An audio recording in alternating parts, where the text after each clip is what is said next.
Сантьяго Испанияның Андалусия аймағында жайбарақат өмір сүретін жас қойшы. Ол еркін өмір сүруді, жайылымдарды зерттеуді ұнатады. Оның ұмтылысы қарапайым қойшы өмірінің шекарасынан тыс нәрселерді білу болатын. Бірақ оның көңілінде тыныштық бермейтін бір нәрсе бар. Ол қайталана беретін бір түс. Ол бірнеше рет Египет пирамидаларының жанындағы қазынаны көреді. Бұл түс Сантьягоны қатты ойландырады. Бірақ түсініксіздіктен қорқып, ол оны елемей жүре береді. Бірақ түстің қайталануы маза бермей, ақыр соңында оны сығана еліне алып барады. Сығана ел түсін жорамалдап Сантьягоға қазына оның тағдырының бір бөлігі және оны іздеуге міндетті екенін айтады.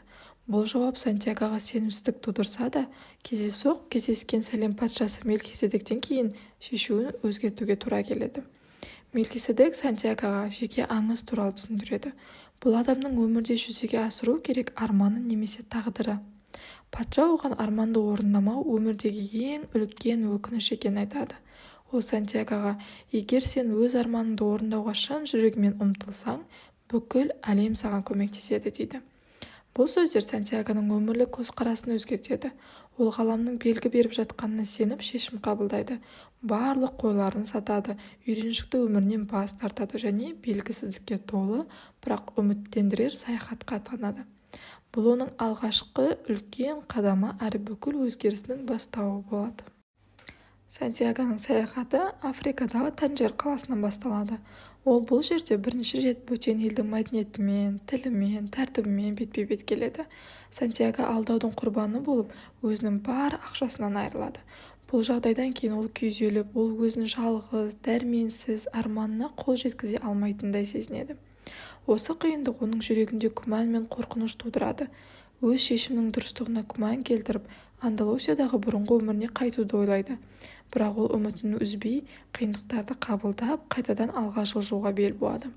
Сантьяго осылайша алғашқы маңызды сабақ алады. Шыдамдылық пен табандылық оның саяхатының ажырамас бөлігі екенін түсінеді. Кейіннен Сантьяго аман қалу үшін бір хрусталь сатушының дүкенінде жұмыс істейді. Бұл жұмыс оның шыдамдылық пен икемділік қабілетін дамытады. Хрусталь сатушы консервативті және өзгерістерден қорқатын адам екен. Бірақ Сантьяго өзінің креативті идеяларын ұсынып, хрустальды әртүрлі мақсатта қолдануды ұсынады. Мысалы, онда шай сату, немесе екеулеп, үшеулеп сату, немесе қасына басқа да заттар қосып сатуды ұсынады. Оның идеялары дүкеннің табысын арттырып, саудасын жандандырады. Сантьяго осы кезеңде ақша табумен қатар адамдармен қарым-қатынас жасауды, олардың қажеттіліктерін түсінуді және қиындықтарды жеңудің жолдарын үйренеді. Дегенмен, бұл уақытша табысты өмір оны өз мақсатына жетуге талпынысын бәсеңдетпейді. Сөйтіп, Сантьяго өзі үшін маңызды сабақ алады. Өмірде тек жұмыс істеп ақша табу жеткіліксіз, нағыз қанағаттану арманды жүзеге асыруда деп ары қарай жолға шығады. Шөл арқылы саяхатқа шығу Сантьяго үшін үлкен физикалық және рухани сынақ болды. Ол керуенмен бірге қауіпті әрі ұзақ сапар шегеді. Шөлдің қатал жағдайлары, аптап ыстық, құмды борандар және судың тапшылығы оған өмірдің құндылығын түсінуді үйретеді. Бұл сапар барысында Сантьяго таңбалар оқып, әлемнің жанымен байланысуды үйренеді. Ол табиғаттың, адамдардың және оқиғалардың арасындағы үйлесімдікті түсіне бастайды. Шөл оған бір маңызды сабақты үйретеді. Шыдамдылық пен сенім адамды әрқашан алға жетелейтінін ұғады. Сантьяго оазиске жеткенде Фатима атты қызбен кездесіп, шынайы махаббаттың не екенін сезінеді. Фатимамен қарым-қатынасы оған үлкен эмоционалдық сынақ болды. Ол оны сүйіп, оның жанында қалуды армандайды. Бірақ өз миссиясын аяқтамай, бұл махаббат толық болмайтынын іштей түсініп тұрады. Фатима оның өзінің арманын жүзеге асыруға жігерлендіреді. Ол оған шынайы махаббат адамды шектемейтінін, керісінше оның арманына жетуге қолдау көрсететінін айтады. Бұл Сантьяго үшін үлкен мотивация болып, ары қарай өзінің жолын жалғастыруға бел буады. Ары қарай оазистен шығып, Египет пирамидаларына қарай сапарын жалғастырған кезде өз серіктерімен бірге тайпааралық қақтығысқа түсіп қалады. Шөлдегі тайпалық жауынгерлер оларды тұтқынға алады. Сөйтеді де Сантьягоға өз қабілеттеріңді дәлелдеуді талап етеді. Ол, мен әлемнің жанымен байланысқанмын, менің ерекше күштерім бар деп айтады. Сол кезде жауынгерлер, онда сен өзіңді дәлелде, желге айналып өзіңнің ғажайып қабілетіңді көрсетуің керек.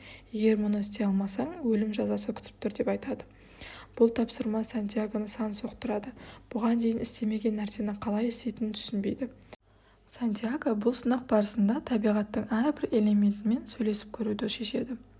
Шөлдің құмымен, күнмен, желмен байланысып олардың тілін түсінуге тырысады. Шөлдің құмына қарап, оның ерте заманнан бері не көргенін сұрайды. Құм арқылы уақыт пен кеңістіктің бір тұтас екенін сезінеді. Ары қарай күнмен сөйлесіп жарықтың күшін сезінеді. Күн оған ғаламдағы барлық нәрсе бір-бірімен байланысты екенін түсіндіреді. Соңында желден өзінің күшімен бөлісіп, оның бір бөлігі ретінде сезініп көруін сұрайды. Солайша оның әлемнің жанымен толықтай байланысқанын білдіреді. Табиғат элементтерімен үйлесімдікке жетіп, өз энергиясын ғаламның бір бөлігі ретінде сезінеді. Бұл сәт оның өмірлік мақсаты мен ғалам заңдарын түсінудегі ең маңызды қадамы болды. Тайпалық көсемдер Сантьягоның мұндай ғажайып әрекетке қабілетті екеніне таң қалып, өмірін сақтайды. Олар оны босатып қана қоймай, оның рухани күші мен сеніміне құрметпен қарайтын болады. Сантьягоның саяхаты Египет пирамидаларына жетумен шарықтау шегіне жетеді. Пирамидаларға келген кезде ерекше толқынысты сезеді. Ғаламның белгілері арқылы бұл жерге жеткеніне сеніп, пирамидалар алдында шын жүрегімен дұға етіп алғысын білдіреді. Барлық қиындықтар мен сынақтар үшін алғыс айтады. Қазынаны іздей бастау оның мақсатқа жету жолындағы ең соңғы әрекеті болатын. Ол белгіленген жерге барып жерді қаза бастайды, бірақ ештеңе таба алмайды. Күткен ақталмаған Сантьяго таң қалып күйзеліске ұшырайды. Осы сәтте белгісіз адамдар пайда болып, оны тонап ұстап алады. Тонаушылар оны қинап, қазынаның қайда екенін айтуды талап етеді. Сол кезде Сантьяго өзінің түсін, арманы мен сапарын оларға түсіндіреді. Тонаушылар бұл сөздерді келеке етіп, олардың ішіндегі біреуі: "Мен де түс көрдім. Менің түсімде бір шіркеудің қираған жанында қазына көмілген екен. Бірақ бұл жай ғана түс қой. Мен оның соңынан бармадым, өйткені бұл бос қиял. Шындықты іздеуге уақыт жоқ" дейді. Сантьяго бұл әңгімені тыңдап, кенеттен шындықты түсінеді. Оның қазынасы сапардың басында Андалусиядағы ескі шіркеудің жанында көмілген. Сол сәтте ол өзін жеңіл сезініп, саяхаттың мәнін қайта ой елегінен өткізеді. Сантьяго туған жеріне қайтып оралғанда, баяғыда түнеген ескі шіркеуге барады. Шіркеудің жұлдыздарға толы төбесінің астында тұрып, ол өзін толық әрі рухани бай сезінеді. Осы жерді қазып, ол шынымен де қазынаны табады. Алтын, асыл тастар және басқа да байлықтар жасырылған сандық екен. Бұл қазына оған материалдық тұрғыда мол байлық сыйлайды. Бірақ ол үшін ең үлкен құндылық қазынаның өзі емес еді. Бұл сәт оның өз саяхатының нағыз мәнін түсінгенін көрсетті. Ол өз сапарында кездескен барлық сынақтар, адамдар, махаббат және рухани түсініктер оның өмірін өзгерткен ең құнды қазына болды. Қиындықтарға қарамастан ол саяхаттан бас тартпаған үшін өзін мақтанышпен сезінеді.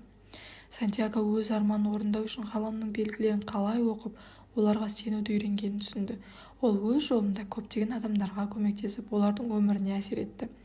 Ол үшін шынайы байлық сыртқы әлемдегі алтын мен асыл тастарда емес, оның ішкі өсуінде және ғаламмен үйлесімділігінде екенін түсінді.